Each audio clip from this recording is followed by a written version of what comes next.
we're testing out some Mitsurugi sporting this incredibly dumb card.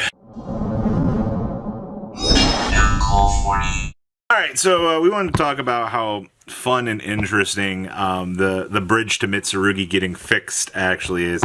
Check our friends at tradingcardmint.com down below, enter MCO40 and save on your purchase. So, the new Cyverse link to generic can be used with tokens to make it for whatever reason. So this card does a couple things. It either on link summon or something special summon to a zone it points to for whatever reason. We get to multi-trigger this.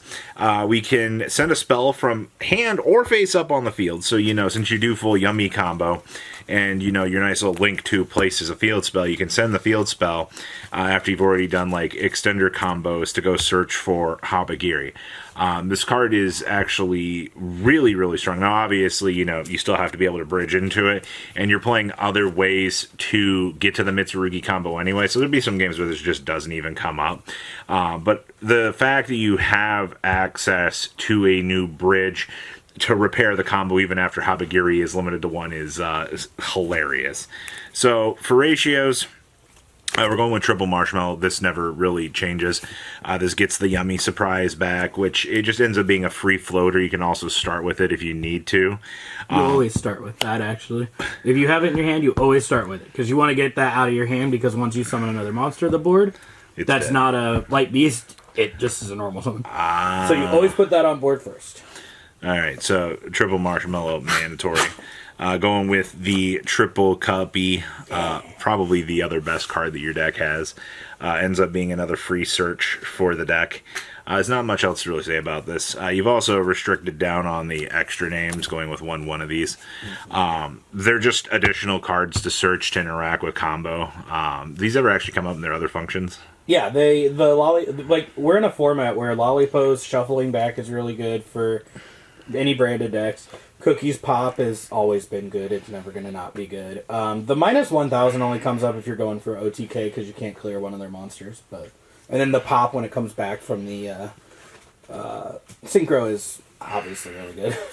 Alright, so that's your yummy main deck monsters.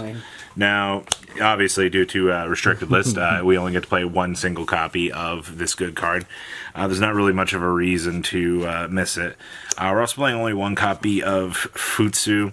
Futsu, honestly, he's just good at bringing back the bodies, and you need to play him as the additional level 8.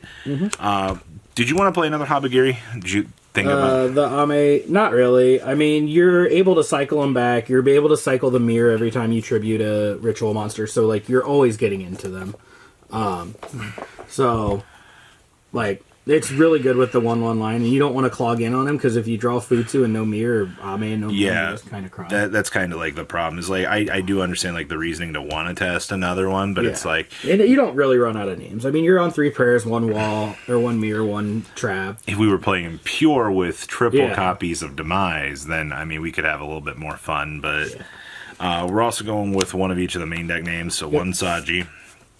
1 red, 1 white, and 1 Blurpleberry.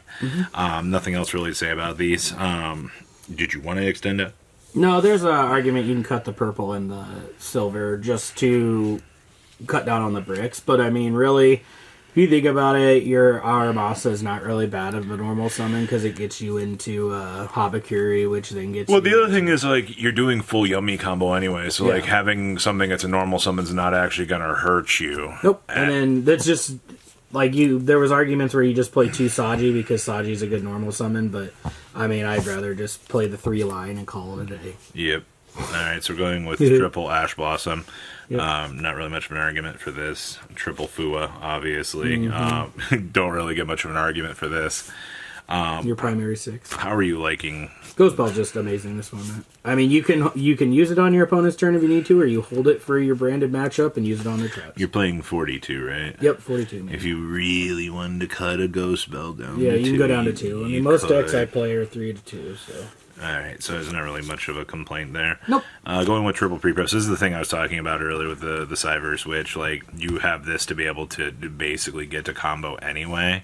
Because, pre-prep just being allowed to search for this good card. Sadly, you're not going to play more than one of this. No. Card's not what it used to be, for sure, but it definitely gets the job done for assisting you. Also only playing one copy of Ritual. I don't think you need to play 2 Ritual in this. Honestly, in the old list, we did play 2. When you had 3 Habakuri, you played 2 because it came up more. But then now you only have 1/1/1, so it doesn't. Yeah, well, I mean, when your best starter gets cut down in numbers, you got to be a little bit more careful with how you're cycling. We also have another starter. This card's actually just nuts. We also have one surprise. Did you want to consider playing 2 surprise? I would only play 2 if I didn't have Marshmallows. That's fair.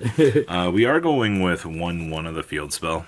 What was your reasoning to want to play the second I went back to playing both field spells because in the event that you send the field spell Mignon and say you can't get it back in the deck, you at least have a Croaky to go into on your opponent's turn so that you have an interruption, plus it's a good interruption on your opponent's turn. Because you're going to usually send your field spell away. Also, you can send the Croaky away if you just need to get a spell out of your hand, so it's not really a bad draw. You can send it with the Cybers. We have the one called by. Yep. We also have triple Droplet Areno, because this card's ignorant as crap in this deck. Yep. We're also playing the main deck Trap, which I think is fine. I know there's some arguments to not want to play it, post side decking, but I'm always back and forth. Sometimes it's in the main, sometimes it's in the side. It just depends. But right now, I want to put up more Omni Negate. And then, of course, triple Imperm. Like I said, deck's playing 42. Obviously, you can adjust your hand traps however you want to. That's like the cool thing about this deck. Some people play Valor. I haven't went on the Valor kick yet, so.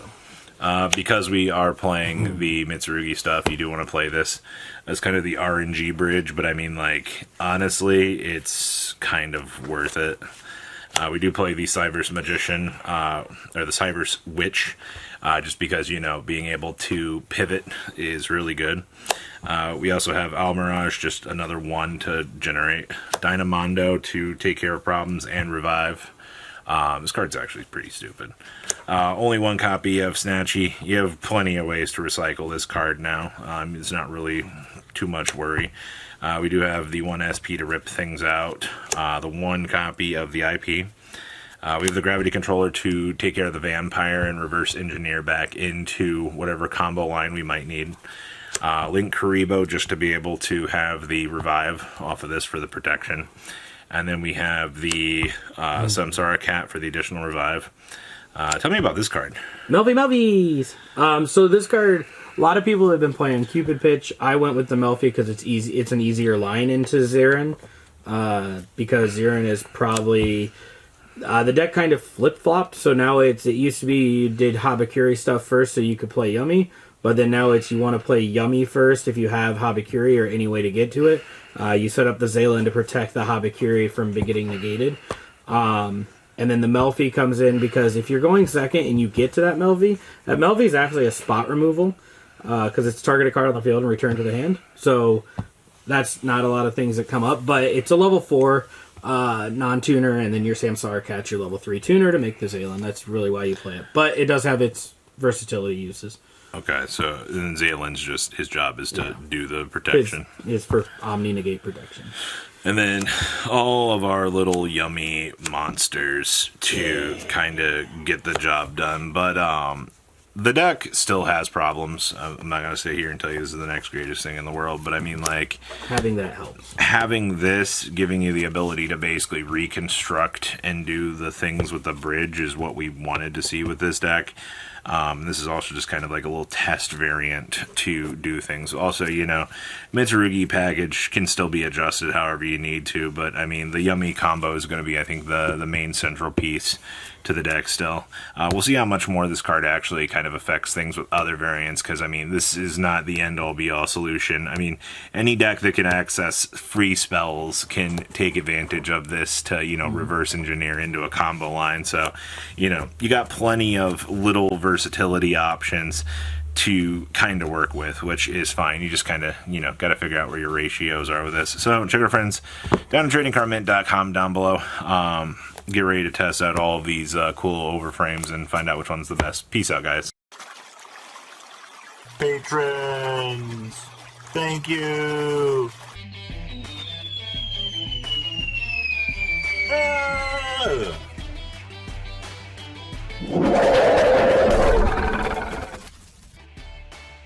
Thank you so much for watching. Check out these other videos.